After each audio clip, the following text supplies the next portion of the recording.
بسم اللہ الرحمن الرحیم. تمام تعریفیں اللہ کے لیے، درود اور سلام محمد اور آل محمد.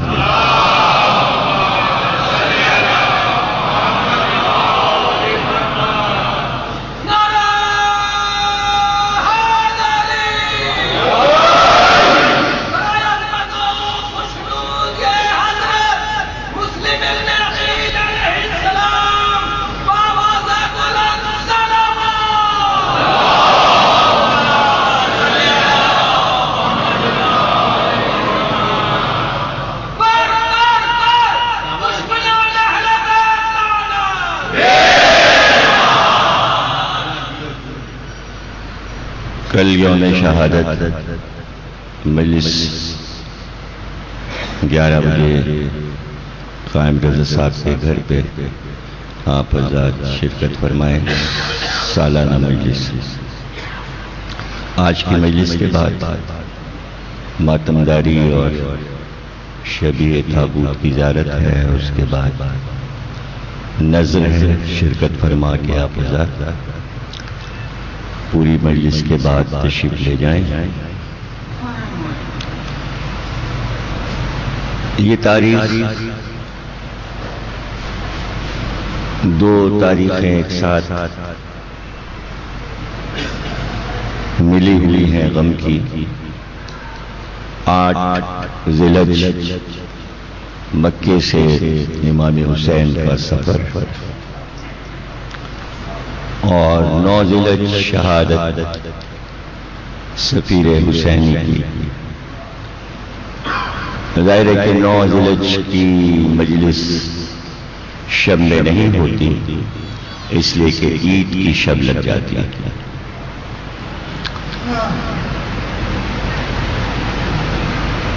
دن کی مجلس میں نے اسی لیے رکھی کہ یوم شہادت کا دن ایسا نہ ہو کہ لوگ انجانے میں پورا دن گزار دیں، اور بے کس و مظلوم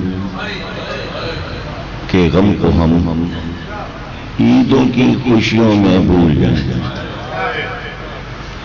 یہ عید 5000 برس پرانے واقعے کی منائی جاتی ہے. کوئی ایسی اہم عید نہیں ہے کہ جس کو نبی کے گھر پہ ترجیح دی جائے. حضرت ابراہیم کا بیٹا افضل نہیں ہے محمد کے بیٹے سے.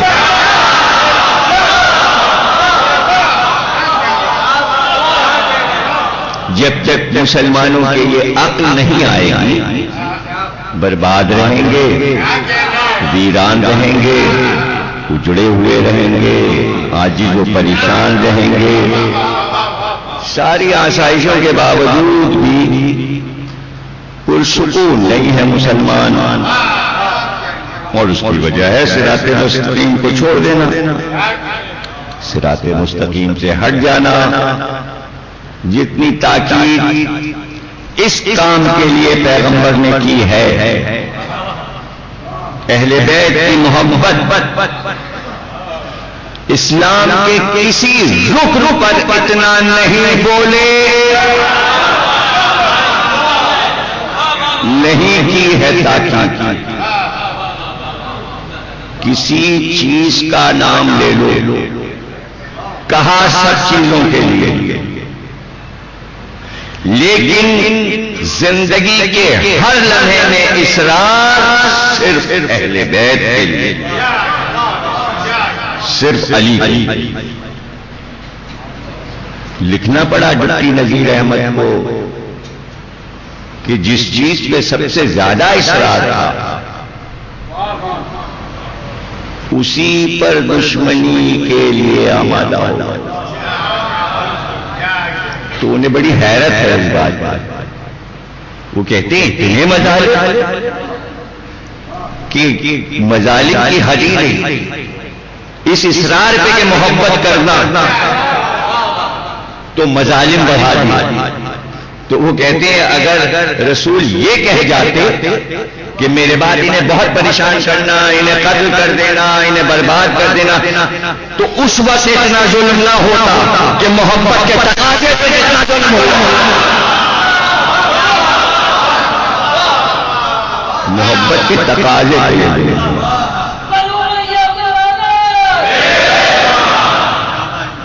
سمجھ رہے ہیں؟ تو یہ شرافت نفسی ہے کہ کچھ لوگ جاگتے رہیں اور ان تاریخوں کو یاد کرتے رہیں، ان ہستیوں کا ذکر کرتے رہیں۔ ضروری نہیں ہے کہ پوری اکثریت ٹوٹ پڑے، کوئی ضروری نہیں۔ اس کی وجہ یہ کہ قرآن بار بار یہ کہتا ہے کہ اللہ اکثریت کو پسند نہیں کرتا،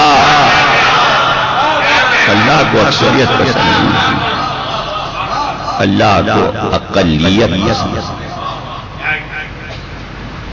قدرت، جب یہ لفظ ہم کہتے ہیں قدرت، اختیار، مالک تو وہ ہے جس چیز کو چاہے جب تبدیل کر دے، بدل دے۔ کائنات کی اکثریت اللہ کی ہوتی اگر وہ چاہتا۔ کیا لوگ یہ سمجھے میں کہ اللہ کو کمزور ہو گیا؟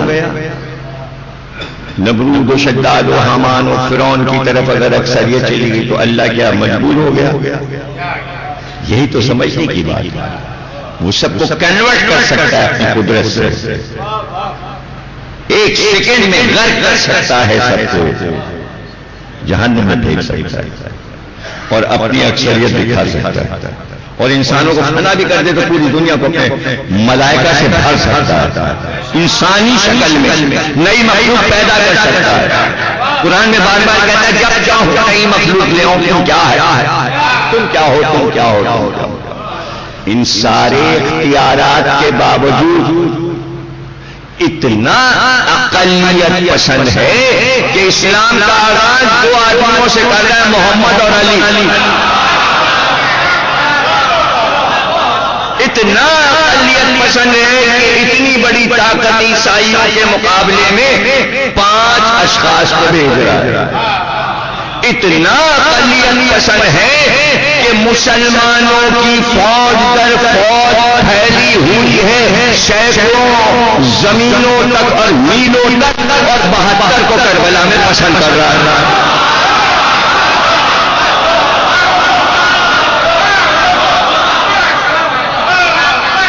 پھر میں لفظ دوہراؤں، قدرت، اس کی قدرت کیا، اس کی قدرت اس کے اختیار میں نہیں تھا کہ امام حسین کی 5 کروڑ کی فوج بنا دیتا۔ ارے تھا اس کے اختیار، نہیں ہے اکثریت پسند۔ حق کے راستے پر 5 آدمی پسند ہیں، 5 آدمی پسند ہیں، تو 5 کتنے مشکل ہیں، 2 کتنے مشکل ہیں، 72 کتنے مشکل ہیں کہ نتھار کے لاتا ہے تو نتھری ہوئی اقلیت پسند ہے۔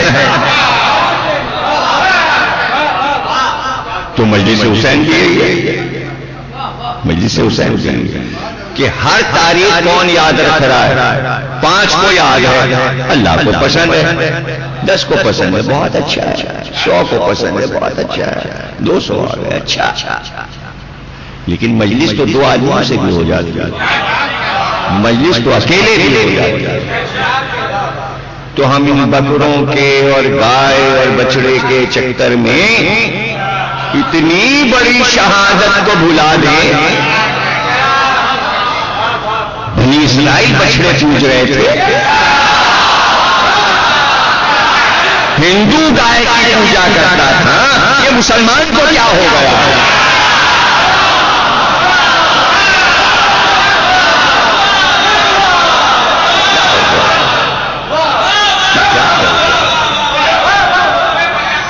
کو پتہ ہے سورہ بقرہ گائے والا سورہ قرآن میں کیوں آیا؟ پتہ ہے آپ کو کیوں آیا؟ بنی اسرائیل گائے کی پوجا کر رہے تھے، بچڑے کی پوجا کر رہے تھے، اللہ نے ان سے گائے کٹوائی، تیار نہیں تھے اس کام کے لیے، تیار نہیں تھے، اس لیے گائے کا سورہ آ گیا۔ لیکن کیا ان چیزوں کا، بنی اسرائیل کی چیزوں کا اور فلاں چیزوں کا اور فلاں چیزوں کا آپ سے کیا تعلق ہے؟ ارے محمد کی بات کرو، ان کے گھر کی بات کرو، ان کی قربانی کی بات کرو، ان کے افکار کی بات کرو، قیامت تک اس کو جانا۔ کون وہاں محشر میں پوچھے گا کتنے بچڑے، کتنے گائے، کتنے بیل، کتنے بکرے؟ ہاں یہ ضرور پوچھا جائے گا کہ مسلم کی مجلس میں گئے تھے۔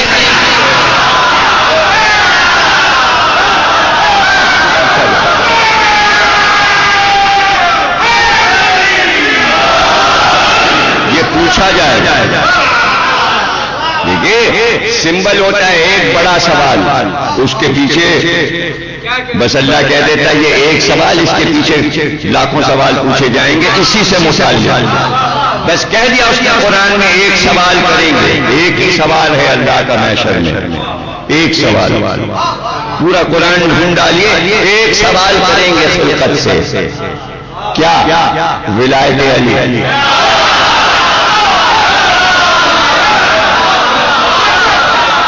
اب وہاں اللہ یہ نہیں پوچھے گا اذان میں تشہد میں ولایت علی، جہاں جہاں اس کا موقع ہے کہا تھا۔ ذرا یہ تو سوچو کہ اللہ اپنے بارے میں نہیں پوچھ رہا، توحید 1,24,000 انبیاء ایک سوال کریں گے ولایت علی، تو معرفت ہی نہیں سمجھے کہ کیوں یہ سوال کیا جائے گا، اس کی اہمیت کیا ہے ولایت علی؟ آپ اسی میں الجھے ہوئے، پڑھیں کہ نہ پڑھیں، پڑھیں کہ نہ پڑھیں۔ پورے رمضان ذاکروں نے پڑھا ولایت علی، پڑھو تشہد میں، عید آئی تو ظاہر عید پہ تو قبضہ مقصرین کا ہے۔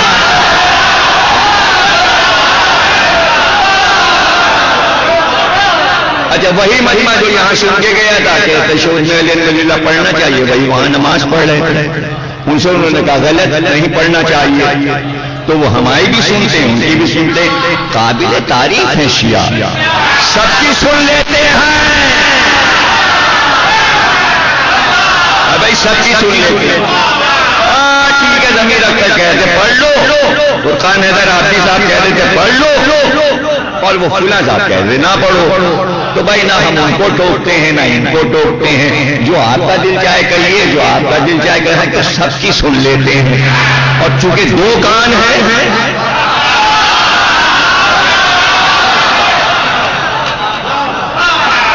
اب اس میں کچھ ایسے بھی ہوں گے موہے جو واقعی پڑھ لیتے ہیں۔ اچھا اب ایک نئی وبا چلیے، ہم مانتے ہیں یہ ہے ہی نہیں، بحال کو مانتے ہی نہیں، اصول کا بھی مانتے ہی نہیں، استفسار مانتے ہی نہیں، کنز المال مانتے ہی نہیں، تبری مانتے ہی نہیں، تقاطب، ارے کچھ نہیں مانتے، قرآن تو مانتے ہو،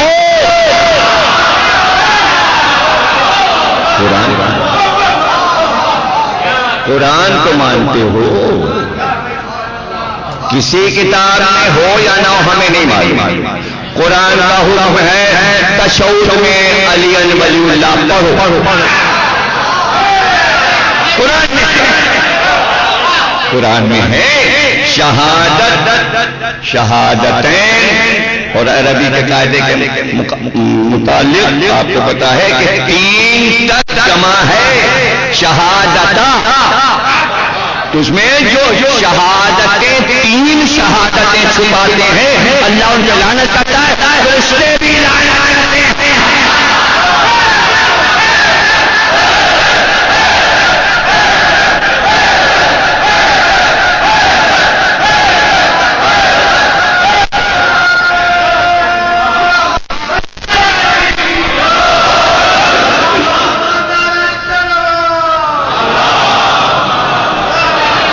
معصومین کا ارشادات ہے، بھرے پڑے ہیں کہ جیسے ہی کہو لا الہ الا اللہ اس کے فوراً بعد کہو محمد تم پر واجب ہے کہ فوراً کہو علی ولی اللہ، تو چاہے اذان میں ہو یا تشہد میں کہنا واجب ہے،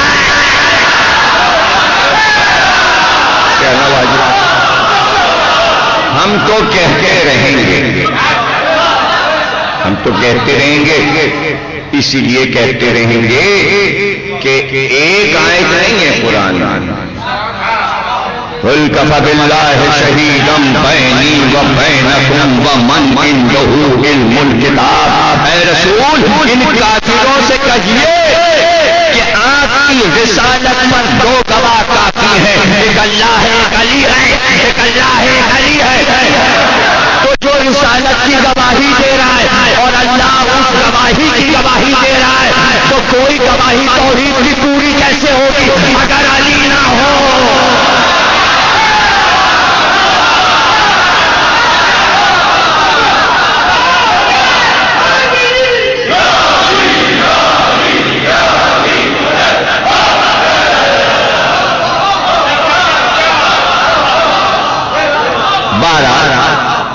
ایک لطف سما ہے یہ ہمارے لیے کہ شیعہ کہتے ہیں یہ نہ کہو، یہ بڑا لطف ہے ہمارے لیے،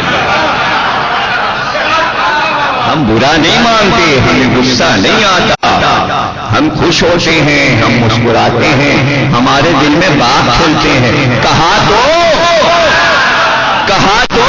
بڑے ڈال کے توڑے بنے بیٹھے تھے، ہمیں تو پتہ ہی نہ چلتا کہ ہم نے کون کیا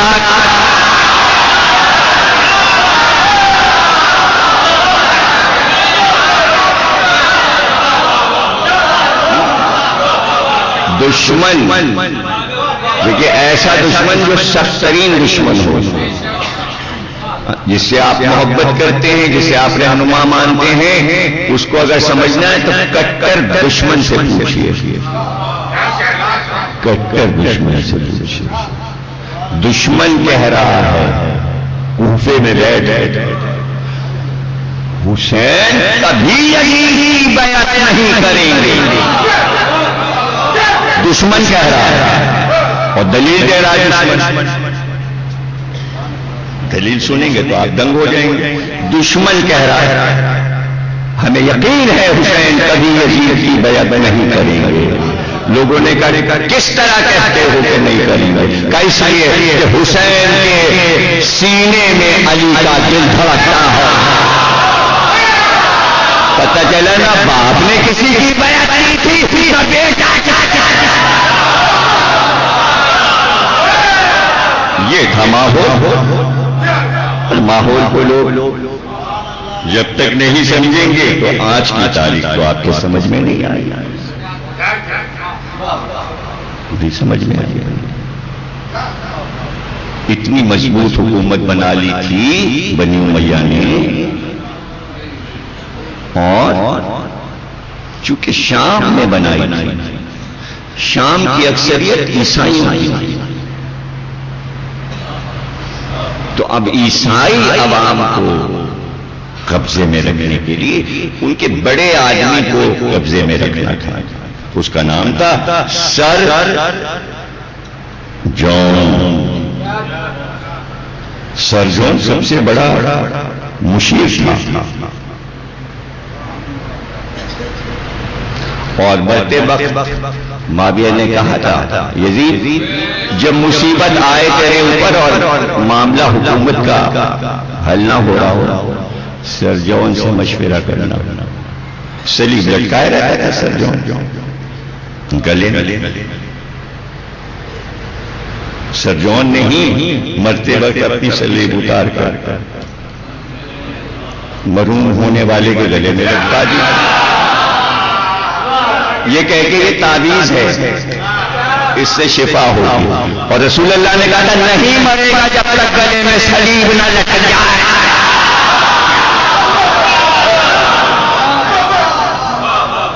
ہر تاریخ میں یہ رسول اللہ کا بیان موجود ہے، سلیب لٹکی اور مرا۔ اب ظاہر مصیبت تو آئی نا، کیا اطلاع آئی کہ حسین سفر میں ہیں اور اپنے چچا زاد بھائی مسلم بن عقیل کو روانہ کیا ہے کوفے کی طرف۔ نعمان بن بشیر وہاں کا گورنر ہے، بلایا اس نے سرجون کو اور کہا کہ اب کیا ہوگا؟ ابو طالب کا پوتا، عقیل کا بیٹا کوفے پہنچ گئے، اب کیا ہوگا؟ پورا علاقہ نکل جائے گا۔ سوجن نے کہا کہ اگر تیرا باپ زندہ ہو کے تیرے سامنے آئے اور وہ کچھ کہے تو تم مانے گا؟ کہا بالکل مانوں گا۔ جیب سے پرچہ نکالا، کہ یہ تیرے باپ نے تحریر لکھی تھی کہ اگر کوفے میں کچھ گڑبڑ ہو تو فوراً عبید اللہ ابن زیاد کو گورنر مقرر کرنا، سب معاملات ٹھیک ہو جائیں گے۔ خوش ہو تحریر کو پڑھ کے خوش ہو گیا۔ اس وقت ابن زیاد بصرے کا گورنر تھا، فوراً خط لکھا بصرے سے نکل، بصرے کی گورنری بھی تیرے پاس اور کوفے کی بھی تیرے پاس۔ وہی تقریر کی اس نے کہا میں اپنے بھائی کو قائم مقام بنا رہا ہوں بصرے میں اور میں کوفے جا رہا ہوں، دونوں گورنریاں میرے پاس ہیں، اور جس نے میرے بھائی کے خلاف آواز اٹھائی اس کے گھر کو تباہ و برباد کر دوں گا اور عورتوں کو قیدی بنا دوں گا۔ دھمکی دے کے بصرے سے نکلا اور چالاکی کی، اب چالاکی مکاری عیاری، یہ تو سب چونکہ شیطان حلول کر جاتا تھا، دشمنان اہل بیت میں شیطان حلول کرتا تھا، پورا مجسم اتر جاتا تھا۔ آپ تو یہ سنتے نا شیطان نے فلاں کو بہکا دیا، یعنی قریب سے گزر گیا، یہاں اسے بڑا کام باریک کرنا پڑتا تھا تو اندر اتر کے خوب مضبوط بنا تو حلول کیا ہوا شیطان۔ تو وہ لباس پہنا جو بنی ہاشم پہنتے تھے، کالا امامہ، کالی اباگ، پٹکا اور اماری میں بیٹھا ہوں۔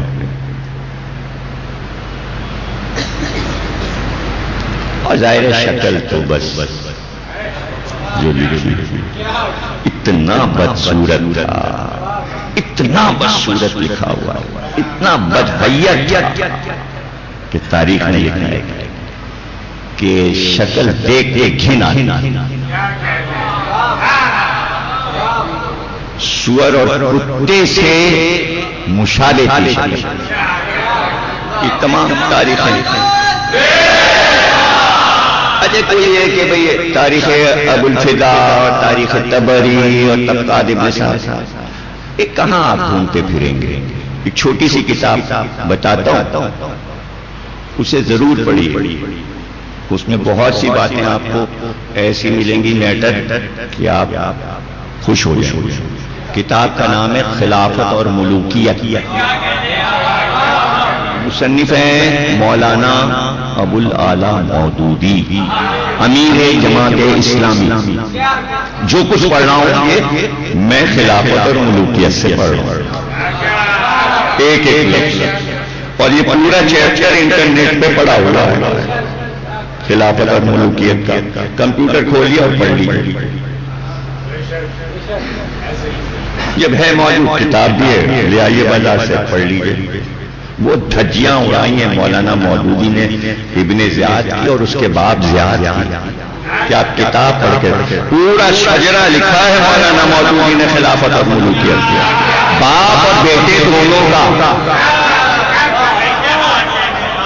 اب یہ نہ ہو کہ مولانا کی کتاب پڑھ کے آپ یہ کہہ دیجیے یہ فحش باتیں مولانا لکھتے تھے۔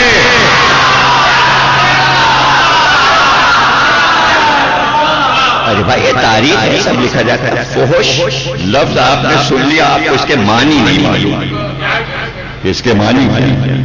فحش کے معنی ہے جو نہ ہو اور کہا جائے، یہ فحش ہے، اور جو حقیقت ہو نہیں سمجھا۔ ایک آدمی اچھا بھلا ہے، اچھا بھلا ہے، آپ نے اس کی چیڑ بنا لی تو کدو ہے، وہ کدو نہیں ہے، یہ ہے فحش بات، یہ ہے فحش بات۔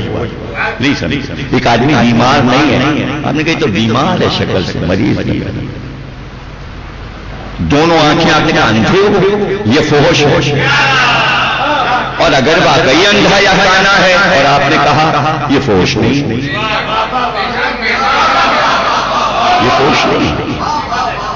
بنی امیہ کیا تھے جو تھے، اگر وہ کہہ دیا تو یہ فحش نہیں ہے، یہ حق ہے۔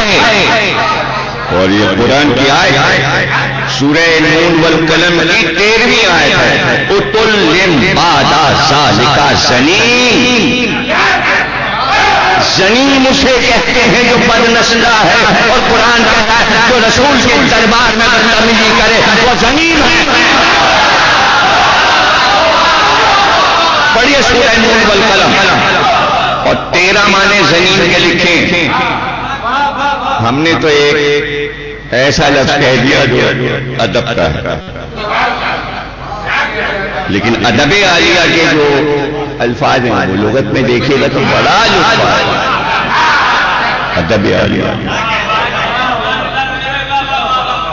تو اب دیکھیے اس نے چالاکی کیا کی، اس کو پتا ہے کہ کوفے میں حسین آنے والے، کوفے والے خط لکھ چکے ہیں اور سب کو انتظار ہے حسین آنے والے، تو سرے شام یعنی مغرب کے قریب داخل ہوا کوفے میں، تو مجمع تو انتظار میں اب حسین کی سواری آئی،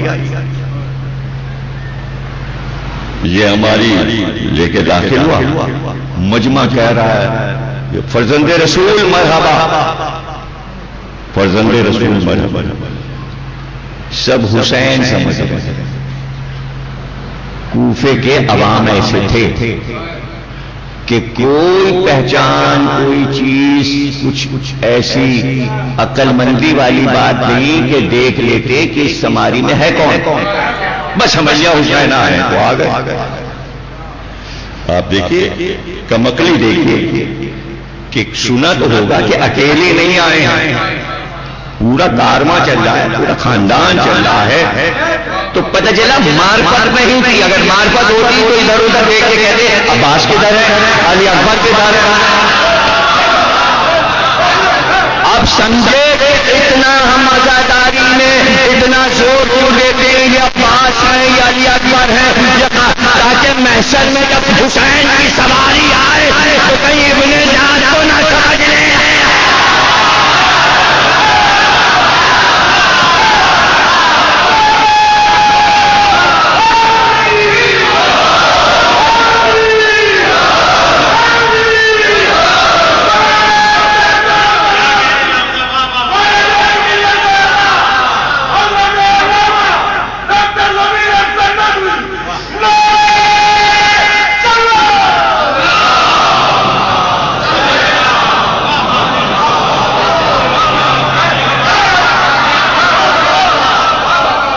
دارالامارہ کے پاس پہنچتا، وہاں سے نعمان بن بشیر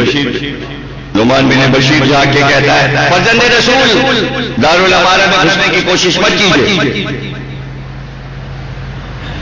آپ یہاں سے واپس جائیں، دارالامارہ کا دروازہ نہیں کھلے گا۔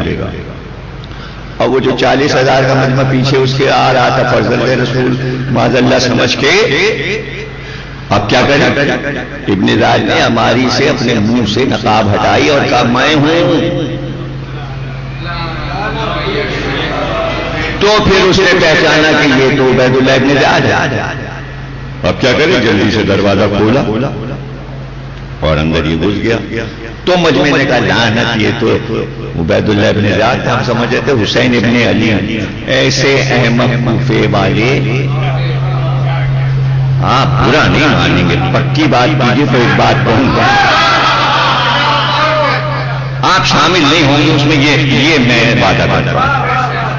کراچی اور کوفہ 61 ہجری کا ایک ہی ہے۔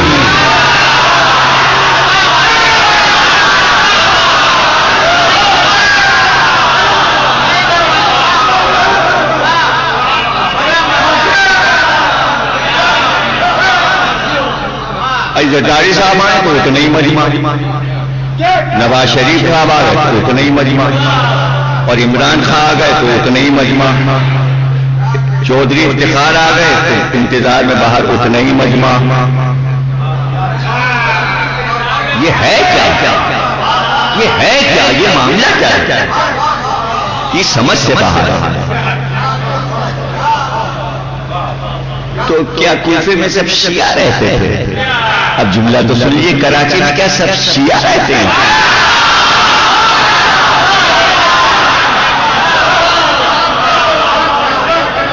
ابھی وہ عام محرم کی وجہ سے یہ سمجھتے ہیں کہ کراچی شیعہ ہے، اور نمائش سے لے کے ایرانیان شیعہ شیعہ شیعہ شیعہ شیعہ شیعہ شیعہ بس شیعہ ہی ہے۔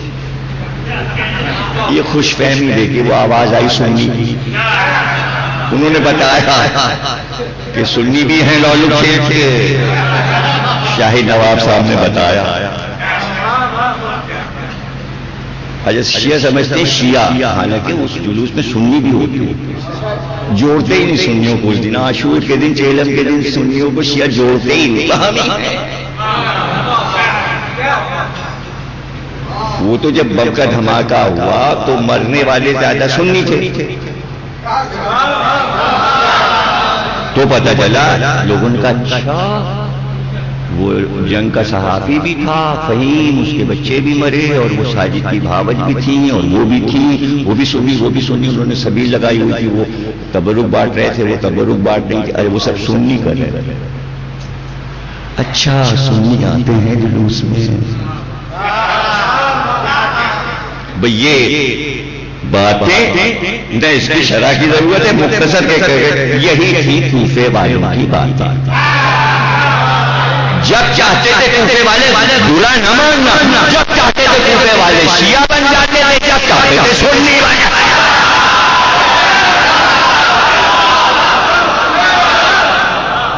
یہ ہے مسئلہ کوفے کا۔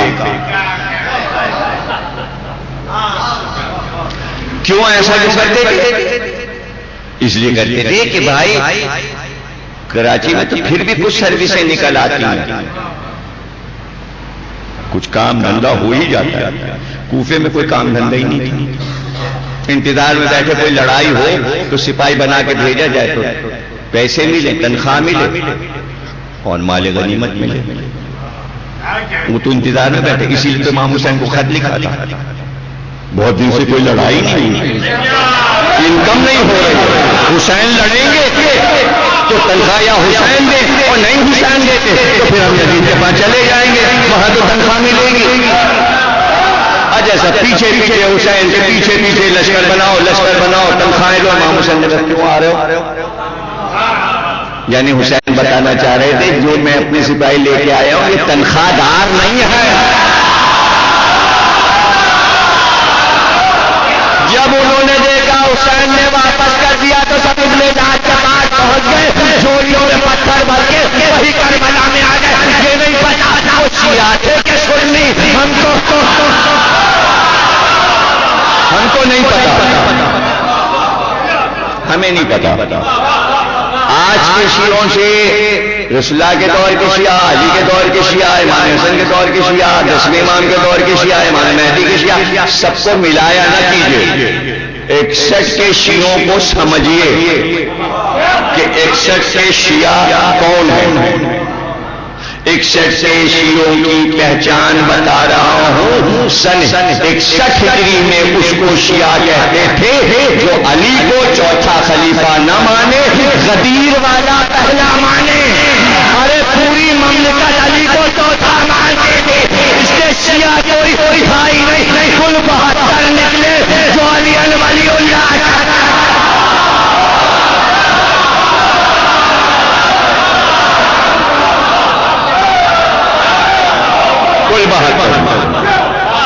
اور اس 72 میں ایک مسلم بھی ہیں، ایک مسلم بھی ہیں، اور خانہ کعبہ سے چلتے چلتے لڑائی کی صورت تو کعبے میں پیدا کر دی گئی، خانہ کعبہ میں۔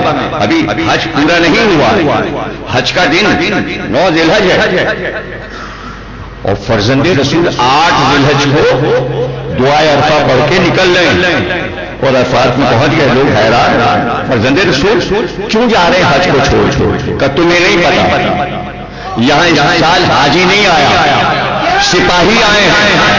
یہ احرام نہیں بندھے ہوئے, احرام کے نیچے تلواریں چھوڑی ہیں, تلواریں چھوڑی. اور بس جب طواف کرنے لگیں گے تو چاروں طرف سے تلواریں نکلیں گی. ہائے اور جب تلواریں نکلیں گی تو ہمارے خون کے چھینٹے کعبے کی دیوار پہ جائیں گے. واہ واہ واہ واہ واہ, کیا کہنا حسین کا. نہیں چاہا کہ ہماری چھینٹیں خانہ کعبہ میں اچھل کر قرآن کے اس فارمولے کو باطل کریں کہ جو یہاں آ گیا وہ امن ہے, یہاں مچھر بھی نہیں مار سکتے. اگر حسین شہید ہو جاتے مجھے نہیں معلوم کہ اس کے ساتھ کعبے میں کوئی جا کے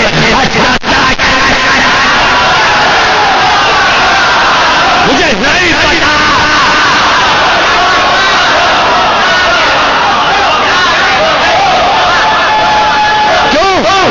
ارے سامنے کی بات ہے, ہر ایک جانے والا سوچتا جب فرزند رسول کی جان وہاں محفوظ نہیں تو ہم وہاں ڈالے جائیں گے. جائے امن قرار دیا حسین نے 8 ذی الحجہ کو اور سب کو لے کر عرفات کے میدان میں آ گئے. احرام باندھے ہوئے, ہاتھ اٹھے حسین سے اور پوری دعائیں پڑھی اور پیچھے عباس و علی اکبر اور محمد و قاسم آمین کہتے جاتے. کیا ہے دعائیں خالص توحید, کیا ہے اللہ کی ہم حسین سنا رہے تھے. اور جب سوار ہو رہے تھے گھوڑے پہ بیٹھ رہے تھے آج کو تو صرف اتنا کا معبود مجبوراً تیرے گھر سے جا رہا ہوں بغیر طواف کیے. آواز آئی غیب سے, اے میرے حسین. جملہ سنیے جو حدیثوں میں لکھا گیا, اے میرے حسین شہید کا رتبہ حاجی سے بلند. اگر حسین حج چھوڑ کے نہ جاتے شہادت دینے تو پھر یہ حدیث بھی نہ پتہ چلا. شہید کا رتبہ اس لیے بلند ہے کہ اس کو بچانے جا رہا ہے, اس سے بچانے جا رہا ہے. اب آپ گھبرا جاتے ہیں کہ جس چیز کو بچانا ہے اسے چھوڑ کر کیسے بچایا جاتا ہے. تو اتنی جلدی دلیل دے رہا ہوں کہ شب ہجرت رسول کعبے کو چھوڑ کے گئے بچانے کے لیے. وہ نانا یما تھا,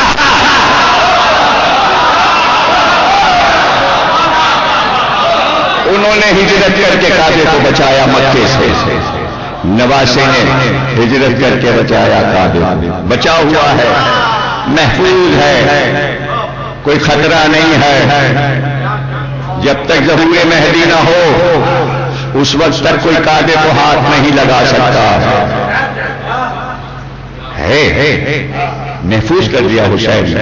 یہ دوسری بات ہے کہ کعبہ حسین کے احسان کو نہیں بھولا. اس نے کہا بھائی اب تو ہم بھی سیاہ پوش ہوتے ہیں, اتارو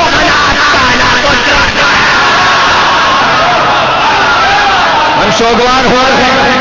اس لیے کہ فرزند رسول حج کیے بغیر چلے گئے, آج تک سوگوار. اور جو باہر نکلے تو گورنر مکہ کا حکم تھا لشکر کو کہ گھیر لو حسین کو, جانے نہ پائیں. تیز نکلے حدود حرم سے, کہاں آپ جملوں کو پائیں گے.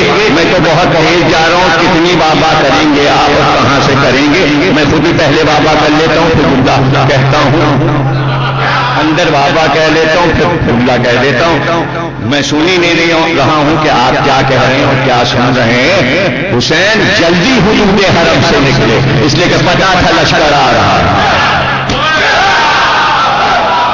اور حملہ کرے گا, اور حملہ ہوا. لشکر حسین سے حملہ ہوا, بیویاں ساتھ, بچے ساتھ. راستہ روکا گیا, ہم نہیں جانے دیں گے. حسین نے عباس کو اشارہ کیا, عباس کیا مطلب ہے یہاں پر عباس؟ آگے کچھ نہیں کرنا، یعنی حدود حرم ہے، تلوار نہیں نکلے گی،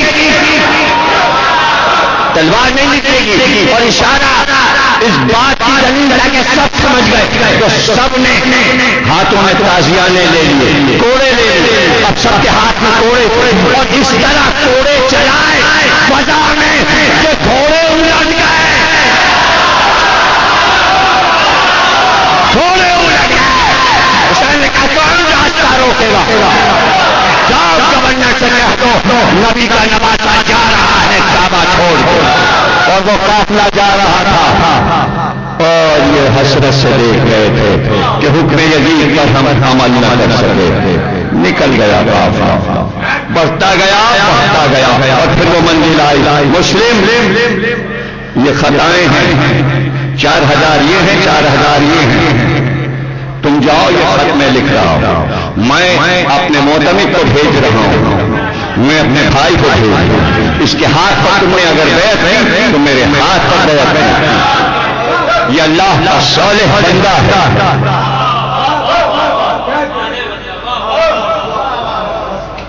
یہ فقیہ ہے، فقیہ، فقیہ کو فیصلہ کرنے کا حق ہے، شریعت ہے۔ دو کو فقیہ کہا ہے کربلا میں حسین نے، یا مسلم کو یا حبیب کو۔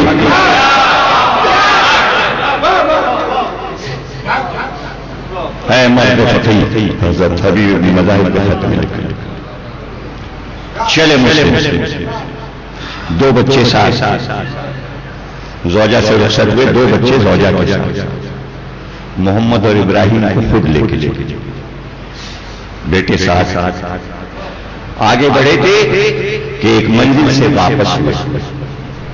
حسین نے کہا مسلم واپس کیوں آئے؟ کہ ایسا دل کہتا ہے کہ اب آپ کی شکل نہ دیکھیں۔ حسین آنسو بہا کے کہتے ہیں ہاں مجھے بھی ایسا لگتا ہے میں اب تمہیں دیکھ نہیں ہوں، بس جاؤ مسلم، اب مڑ کے نہ دینا، اللہ کی راہ میں جاؤ۔ کوفے پہنچ گئے، مختار ثقفی کے گھر پہ قیام کیا،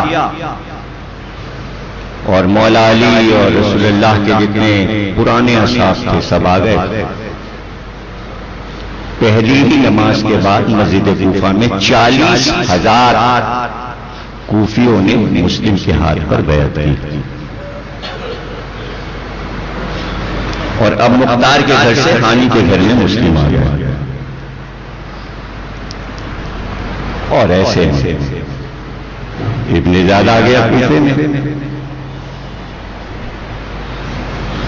اپنے غلام موکل کو کہا 6,000 درہم کی رشوت دے کر کہ شیعہ بن کے گھوم کوفے میں، اور پتہ لگا وہاں اس زمانے میں شیعہ سے مراد علی والا بن کے گھوم، اور پتہ لگا مسلم کہاں ہے، سب کچھ پتہ لگا کے آ گیا، سب کچھ پتہ لگا۔ اب چونکہ ہانی بھی نہیں ہوا تو اب زیارت میں ان کا نام خصوصی طور پہ پڑھتے ہیں، اور جب حضرت مسلم کے روضے سے آپ نکلتے ہیں تو دروازے سے نکلیے اور سامنے ہانی کا 10 قدم کا فاصلہ ہے، ہانی اور جناب مسلم، اور دونوں کے روضے مسجد کوفہ سے دیوار سے دیوار جڑی ہوئی، اور اس کے پیچھے مسجد کوفہ کے دارالعمارہ ابن زیاد کا جو محل تھا جو کھنڈر ہو چکا ہے۔ ابن زیاد نے کہا کہ ہم ہانی تم سے ملنا چاہتے ہیں، تم سردار ہو کوفے کے بڑے قبیلے کے سردار، ہم آنا چاہتے ہیں۔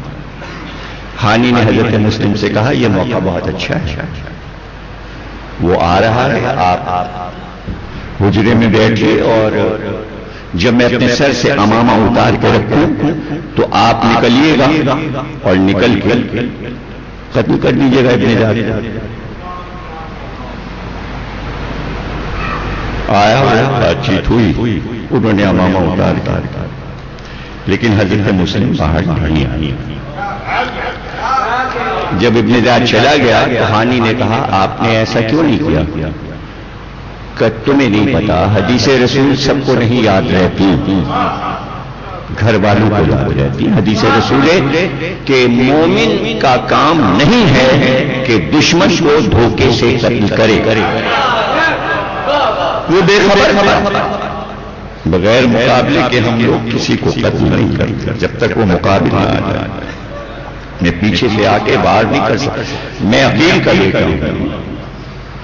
یہ وہ باریکیاں ہیں جہاں پر آپ لوگ میں سے بعض لوگ یہ کر دیتے تو یہ ہو جاتا تو یہ کیوں نہ کیا، یہ سوال اٹھتے ہیں۔ تو جہاں پر یہ سوال اٹھا کریں فوراً جواب خود ہی دے لیا کیجیے کہ ایسا انہوں نے اس لیے نہیں کیا ہوگا کہ حکم الہی یہاں پر یہ نہیں ہوگا۔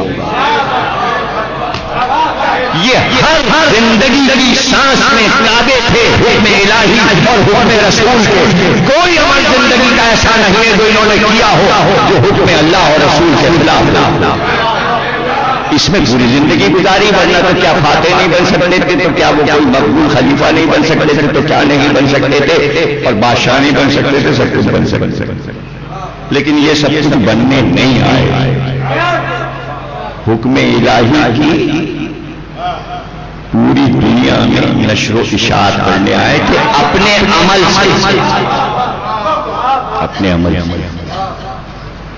اور جب یہ اطلاع ہو گئی ابن زیاد کو کہ ہانی ہی کے گھر میں مسلم چھپے ہیں تو پھر ہانی کو بلوایا۔ ہانی اپنے پورے قبیلے کے ساتھ گئے، ڈرتے تھوڑی قبیلے کے ساتھ گئے، اور ایسے میں ابن زیاد نے کہا کہ آپ نے مسلم کو اپنے گھر میں چھپایا کا کون کہتا ہے؟ تو وہ غلام موکل نکل کے آ گیا، اس نے کہا میں کہتا ہوں۔ وہ اسی وقت ہانی نے تلوار نکالی اور پہلا وار ابن زیاد کے سر سے کیا، 3 بار کیے ہانی، ابن زیاد کو زخمی کیا اور پھر موکل کو آگے بڑھ کر اس کے ایک ضرب لگائی۔ 12 جنگ شروع ہو گئی دارالامارہ، اور کافی ہانی کے ساتھی مارے گئے، اور پھر ہانی کو گرفتار کیا گیا، اور پھر بار بار ابن زیاد یہ پوچھتا تھا اب کہاں ہے مسلم، مجھے بتاؤ، تمہارے گھر سے نکل کے کہاں گئے، مجھے پتا بتا۔ تو یہ پورا تاریخ کا واقعہ ہے، ہانی کی زیارت ہے، واقعہ ہے، پوری شہادت ہے، اور اسے مرزا دبیر نے نظم کیا ہے مرثیہ۔ اور یہاں پر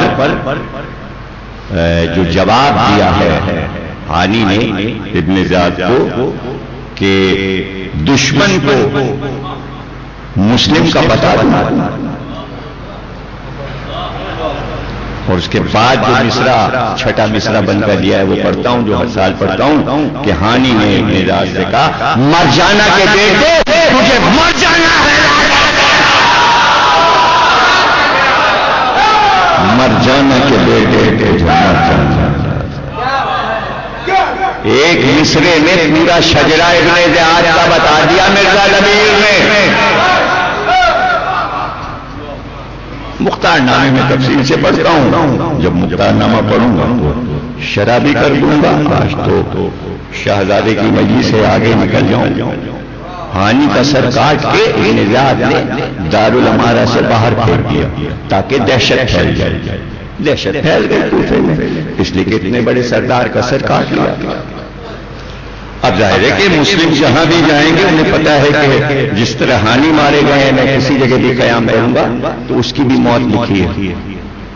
اس لیے مسلم نے کوفے کی گلیوں میں چلنا شروع کیا، چلتے جاتے ہیں، کبھی اس گلی میں کبھی اس گلی میں، کبھی چلتے چلتے باب کندا محلے میں پہنچتے ہیں اور اس شارع پہ چلے جا رہے ہیں، اور کوفے میں سناٹا ہے، ہر گھر کا دروازہ بند ہے، ایک شخص بھی شارع پہ نہیں دکھائی دے رہا، گلی گلی باہر کوئی نہیں، سائیں سائیں شہر پھیل رہا ہے۔ باب کندا کا وہ راستہ جا کے ایک جگہ بند ہو جاتا تھا، آگے راستہ ہی خالی، پھر وہاں سے واپس ہوئے۔ اب جو واپس ہوئے تو یہ دیکھا کہ پورا شہر سائیں سائیں کر رہا ہے، لیکن ایک عورت اپنے گھر کے دروازے کے باہر کھڑی ہے، اور کبھی وہ اندر جاتی ہے اور پھر باہر آتی ہے اور پھر اشارہ پہ کھڑی ہوتی ہے، کبھی مڑ کے ادھر دیکھتی، کبھی مڑ کے ادھر، وہیں جا کے بیٹھ گئے باہر اس کے مکان کے چبوترے پر پیر لگا کے بیٹھ گئے۔ کچھ دیر تک تو اس عورت نے دیکھا اور پھر کبھی کہ یہاں کیوں بیٹھا ہے؟ مسافر ہے؟ کہاں مسافر ہے؟ مسافر تاریخ نے اس عورت کا نام توآ لکھا، توئے واو عین مد والی ہے توآ، اور یہ اشس کی بیوی اور اشس کی دوسری بیوی۔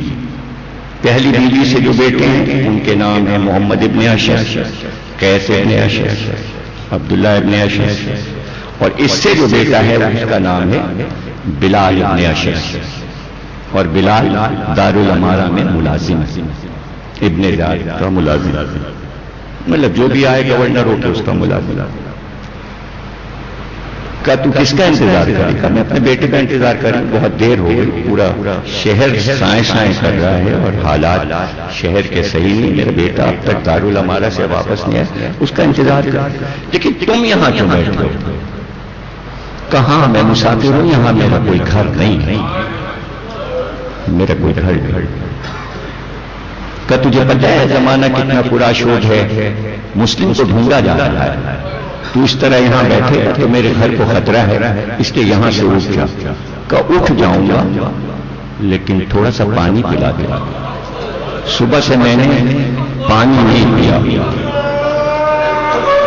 میں صبح سے پیاسا۔ کا کوئی عزیز رشتے دار کہاں؟ سب ہیں، میرے بھائی بھی ہیں، میری بہنیں بھی ہیں، بچے بھی ہیں، بیوی بھی ہے، گھر بھی سب کچھ ہے، پر یہاں کچھ نہیں ہے، یہاں جہاں مسافر ہوتے وہ گئی جلدی سے اور جا کے ایک کوزے میں پانی بھر کے لے آئی۔ مسلم نے پانی پیا اور ایک آہ کی اور آسمان کو دیکھو، اس نے کہا پانی تم نے پی لیا، اب اٹھ جا، اب یہاں سے جا۔ کہاں جاؤں؟ کہاں جاؤں؟ جب یاس و حسرت اس نے دیکھا تو توآ نے کہا کہیں تم مسلم کے ساتھ تو نہیں آیا تھا؟ مسلم کا ساتھی تو نہیں ہے؟ تو تاریخ میں سر جھکا کے کہا میں ہی تو مسلم ہوں، میں ہی تو مسلم ہوں۔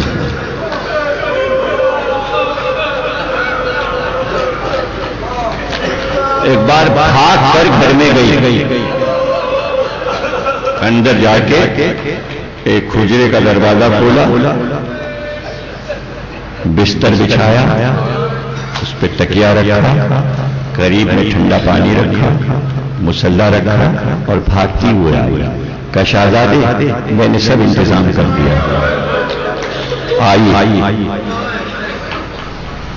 تشریف لائی، آپ مسلم ہیں؟ یہ کیسے ہو سکتا ہے کہ آل رسول ہمارے گھر کے دروازے پر آئے اور وہ واپس جائے؟ میں محبت کرتی ہوں آل رسول سے، میرا بیٹا ظالم و جابر کا غلام ضرور ہے لیکن میں محبت کرتی ہوں۔ آئی مسلم حجرے میں داخل ہوئے۔ اب یہاں سے سارا توآ کا بیان ہے، حدیثیں ہیں، اقوال ہیں کہ جیسے ہی ایک خالی حجرے میں توآ لے گئی مسلم کو، کہتے ہیں اس وقت جناب فاطمہ کی آواز آئی کہ ہم نے جنت میں ایک بہت خوبصورت حجرہ تیرے نام بخش دیا ہے، تو نے میرے لال کو جگہ دی ہے اپنے گھر میں۔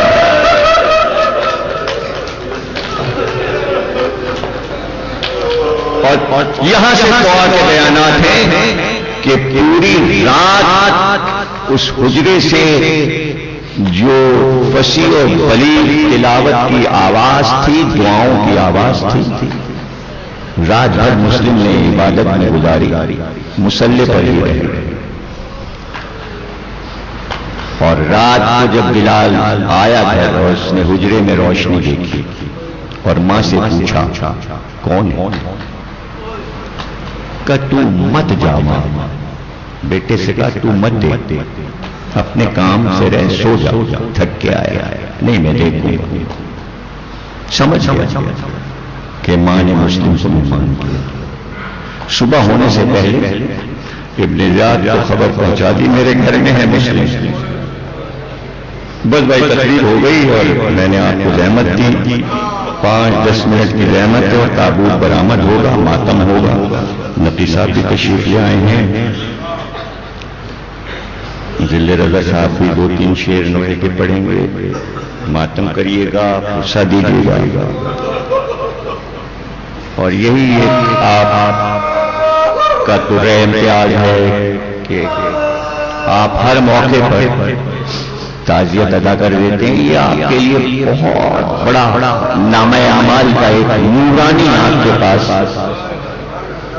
خزانہ، جس میں کسی چیکنگ کی ضرورت نہیں ہے کہ کچھ آپ سے پوچھا جائے، اتنا آپ کے پاس روحانی طاقت والا اعمال نامہ ہوگا، روحانی طاقت۔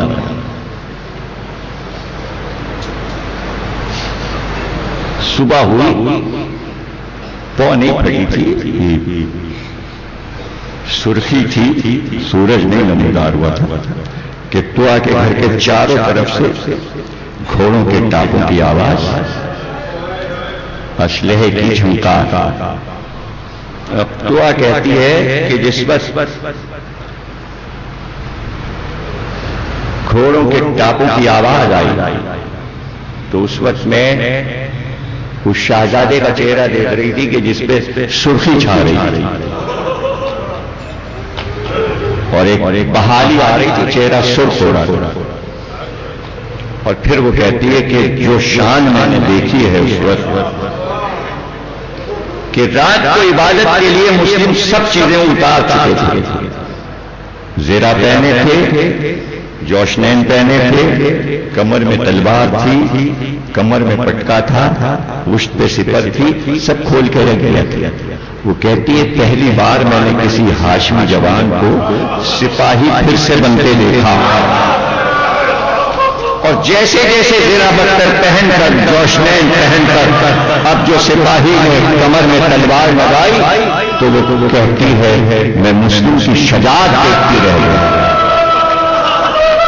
کہ چاروں طرف سے گھر گھر گیا ہے، لشکر آ گیا ہے، محمد ابن اشعث آ چکا ہے 500 سپاہی لے کر، اور مسلم ہے کہ تیار تو کہتی ہے میں شہزادے کی کمر سے لپٹ، اور میں نے کہا شہزادے میں تنہا آپ کو نہیں جانے دوں گی، 500 کا لشکر ہے اور آپ تنہا، بس آپ میرے گھر میں رہیے، میں آپ کی سپر بن جاؤں گا۔ کہ تو میں شریعت محمدی پر عامل ہوں، ایک ہاشمی کے ہوتے ہوئے کسی عورت کے گھر میں نامحرم گھسائیں، مسلم کو یہ برداشت ہے۔ اس سے پہلے کہ کوئی سپاہی تیرے گھر میں ابن زیاد کا داخل ہو، مسلم باہر ہوگا تاکہ تیرا گھر محفوظ رہے، تیری چار دیواری محفوظ رہے، تیرے سر کی چادر محفوظ رہے۔ مسلم تم پر سلام، تم پر سلام، شریعت محمدی کو بچانے نکلے ہی ہو تم لوگ، تمہارے یہ بیانات منشور ہیں اسلام کے۔ اور تو کہتی ہے بار باہر نکلے، پیدل تھے اور چاروں طرف سے تیروں کی بارش ہوئی، تلوار لے کر سپاہی بڑے، کہتے ہیں میں نہ بھولوں گی کہ کس شجاعت کے ساتھ جیسے شیر اپنے شکار کو پکڑتا ہے، مسلم جو تلوار لے کر چلے تو جنگ ہوتی جاتی تھی، لشکر پیچھے الٹتا جاتا تھا، مسلم آگے بڑھتے جاتے تھے، میں مسلم کے پیچھے پیچھے لڑائی دیکھتے ہوئی آگے بڑھتی جاتی تھی، اور میں نے دیکھا کہ چند لمحوں میں لشکر ختم ہو گیا اور مسلم للکار رہے تھے 500 سپاہی گلیوں میں کاٹ کے پھینک دیے، مسلم فوراً اشد کے بیٹے نے اپنے جان کو پرچہ لکھا، لشکر اور بھیج کا 2 گھنٹے ہو گئے، 500 سپاہی بھیجے تھے، ایک آدمی کچھ سے گرفتار نہیں ہو رہا ہے، گرفتار کر کے لیا تاکہ میں اس کو یزید کے پاس روانہ کروں، کا تجھے نہیں پتا لڑائی ہاشمی زبان سے ہے، محمد کے گھرانے والے سے لڑائی ہے، اکیلا ہے تو کیا ہوا، شیر ہے وہ، اشجا ہے وہ، 500 سپاہی پھر آیا، تازہ دم سپاہی، پھر لڑائی شروع ہوئی، مسلم نے سب کو کاٹ کر پھینک دیا، اب 1000 ہو گئے جو مسلم کی ٹیک سے کٹ گئے، اس نے پھر پرچہ لکھا کہ لشکر جلدی بھیج ورنہ کوفے کا نقشہ بدل جائے گا، مسلم دارالامارہ تک آ جائیں گے اور پھر بعد میں تجھے پتا چلے گا کیا ہوا۔ تو اب ابن زیاد نے کاٹ کے لکھا اور کہلوایا کہ ایک آدمی سے، جملہ سنیے گا ابن زیاد کا، ایک آدمی سے تو فتح نہیں پا رہا، 1000 آدمی جا چکے، اگر اس سے بڑے بہادر کے پاس بھیجوں گا تو تیرا کیا حال ہوگا۔ تاریخ میں بریکٹ میں لکھا ابن زیاد کا مقصد تھا کہ جب حسین سے مقابل بھیجوں گا تو تیرا کیا حال ہوگا۔ ابھی تو مسلم سے لڑ اور حسین سے لڑنے بھیج دیا تو پھر کتنے لشکر طلب کرے گا، یہ ہے جملہ ابن زیاد۔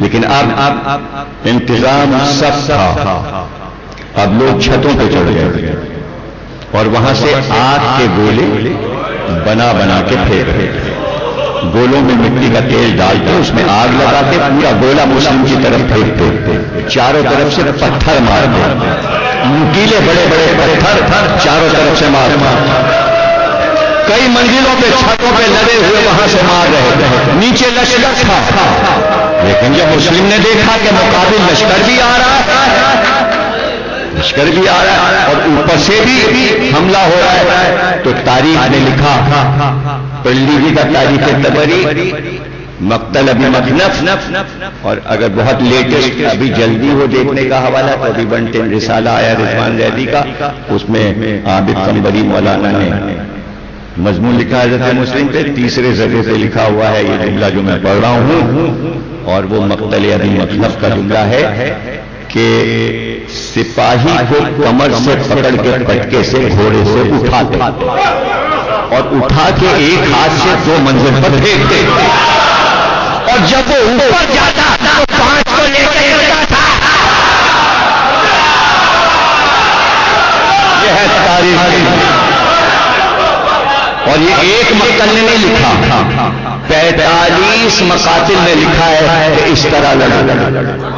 تو اب جب ابن زیاد کو بھاگ کر لوگ بتاتے اور جب فوج طلب کی جاتی تو جملہ کہتا تھا کہ بس ہو گئی لڑائی، دن ڈھل رہا ہے، لے کے آ مسلم کو۔ تو اشعث کے بیٹے نے جملہ لکھا، کیا کوفے کے کسی سبزی فروش بنیے بقا سے لڑنے کو بھیجا ہے؟ یہ علی کا بھتیجا ہے، ابو طالب کا پوتا ہے، یہ شیروں کا شیر ہے، یہ بہت بہادر، بہت بہادر۔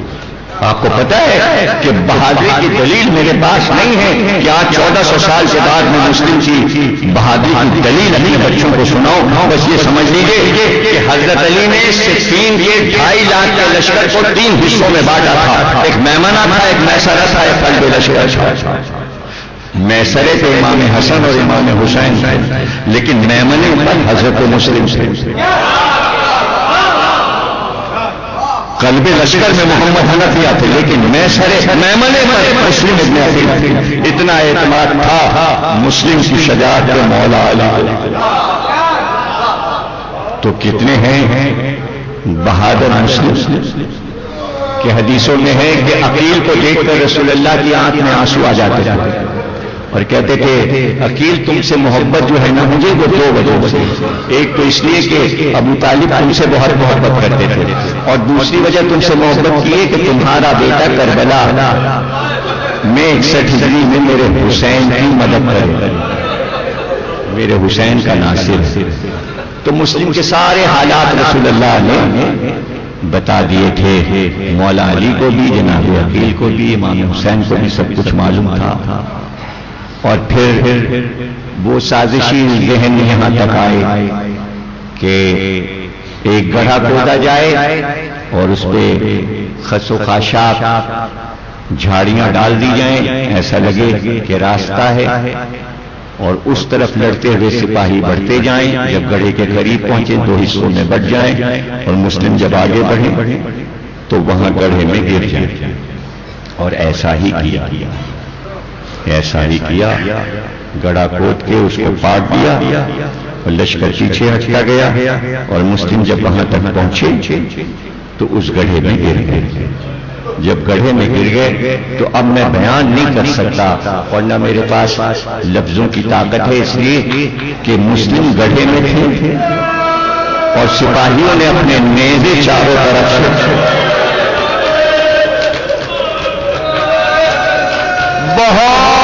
بہت زخمی ہو گئے، بہت اور ایک پتھر دہن پہ جو آ کے لگا تو دہن سے لہو گرنے لگا، دہن زخمی ہو گیا۔ اور پھر جب مسلم کو لے کر چلے تو بازوؤں کو رسی سے باندھ کر، لیکن عالم یہ تھا شیر کا کہ کئی آدمی دونوں طرف سے رسیاں کھینچتے تھے، چلنے میں اتنی طاقت تھی مسلم کے کہ ایک دو آدمی سنبھال نہیں پا رہے تھے، اور سینہ تانے ہوئے، سر کو اٹھائے ہوئے دارالامارہ کے دروازے میں جو داخل ہوئے تو دیکھا پانی کی سرائیاں بھری رکھی ہیں، پانی پلاؤ، میں پیاسا ہوں، صبح سے لڑ رہا تھا، میں نے پانی نہیں پیا، پیاس لگی۔ ایک سپاہی کوزے میں پانی بھر کے لایا، ہاتھ تو دونوں طرف سے کھینچے ہوئے تھے رسی سے باندھ کر، پلا مجھے پانی پلا۔ اس نے کوزے کو دہن کے قریب کیا، جیسے ہی کوزہ منہ کے قریب آیا آگے کے دانت کوزے میں گرے، پورا کوزہ خون سے بھر گیا۔ جملہ سننا، آسمان کو دیکھ کر کا پروردگار ایسا لگ رہا ہے اب نصیب میں پانی نہیں ہے۔ بھائی کربلا کا شہید ہے، کربلا میں تو سب کو پیاس آ جانا۔ پھر مسلم نے پانی نہیں پیا، پانی اور ابن زیاد کے سامنے مشکیں کسے ہوئے جب لے کر آئے تو کسی نے آگے بڑھ کر کہا امیر کو سلام نہیں کیا؟ کیا کہتا ہے یہ ملعون ہے، میرا امیر حسین، میرا امیر حسین ہے، میں اس کو سلام۔ مسلم تمہیں خبر نہیں، میں قتل کر دوں گا۔ کہاں قتل کر گئے مجھے معلوم ہے، لیکن اس ذلیل دربار میں کوئی قریشی ہے کہ نہیں؟ کوئی ہے قریشی کہ نہیں؟ عمر سعد آگے بڑھا کہ میں ہوں قریشی، قبیلہ بنی زہرہ کا۔ اگر قریشی اصل جانتا ہے کہ قریشی وصیت ضرور پوری کرتے ہیں مرنے والے کا، بولو کیا ہے وصیت؟ کا وصیت صرف اتنی ہے، صرف اتنی ہے۔ کوفے میں قرضدار ہو گیا تھا، میرے مرنے کے بعد یہ جو میں زرہ پہنے ہوں بہت قیمتی ہے، یہ میرے چچا مولا علی نے مجھے دی تھی، یہ رسول خدا کی زرہ ہے، اسے بیچنا اور اس سے میرا قرض ادا کر دینا۔ اور دوسری وصیت یہ ہے کہ حسین کہیں بھی راستے میں ہو فوراً انہیں خط لکھ دے کہ اب کوفے کی طرف نہ آنا، اور پھر ایک جملہ لکھایا اور کہا کہ یہ لکھ لے کہ حسین سے جانے والا یہ کہہ دے کہ کوفے کی طرف نہ آنا، اور اگر آنا ہی ہے تو بہن زینب نہ لانا۔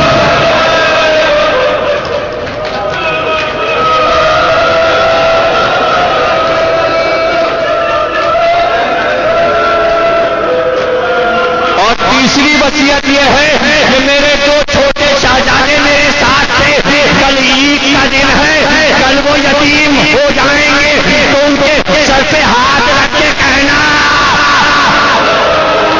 تمہارے بچوں کی بھی عید ہوگی تو میرے بچوں کا خیال رکھنا۔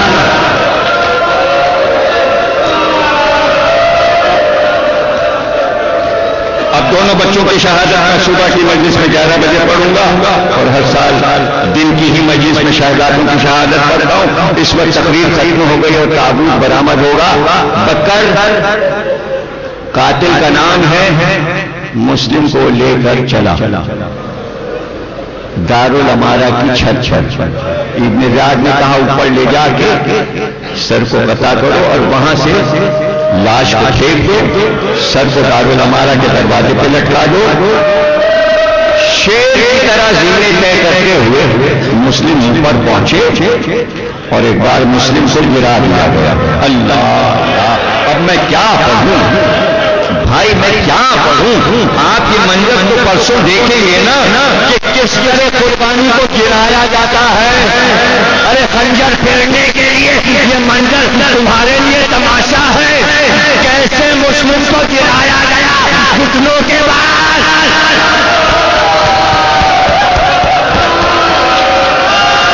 اور تلوار چل رہی تھی، اٹھ رہی تھی، ایک بار مسلم نے پکارا میرے آقا حسین کدھر ہو؟ جبریل نے زمینوں کو پست کیا، مسلم نے حسین کو دیکھا، کہا السلام علیکہ یا ابا عبداللہ۔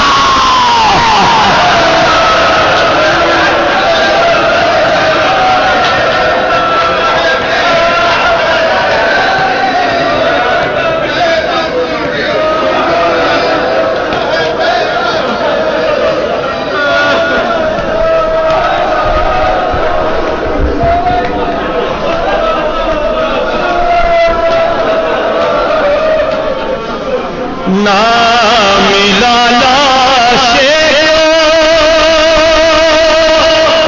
کانا تیرے والا کوئی بھی، نام لالا سے کانا تیرے والا کوئی بھی، لاش پر مسلم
لاشے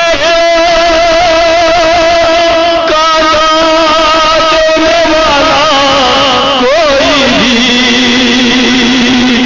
لاش پر مسلم بھی نہ تھا رونے والا کوئی بھی، لاش پر مسلم بھی نہ تھا رونے والا کوئی بھی۔ پیاس کی شدت کتنی دیر کو لڑتا جری، فکر اس مظلوم کو کچھ اپنے بچوں کی بھی تھی، لاڈلوں کی یاد میں جب آنکھ میں آئی نمی، ایک خندق میں گرے مسلم قیامت ہو گئی، نہ ملا لاش کا دینے والا کوئی بھی، لاش پر مسلم بھی نہ تھا رونے والا کوئی بھی،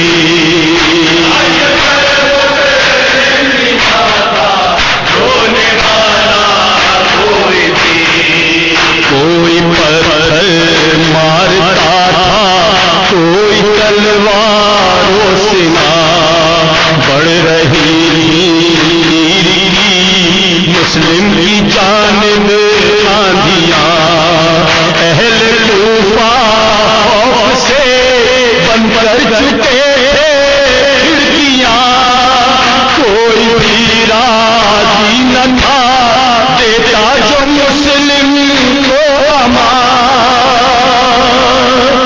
نہ ملا لاش کا دینے والا کوئی بھی، لاش پر مسلم کی نہ تھا رونے والا کوئی بھی، لاش پر مسلم کی نہ تھا رونے والا کوئی بھی۔ اس طرح ریحان وہ منظر کروں گا میں بیان، دختر مسلم کو شے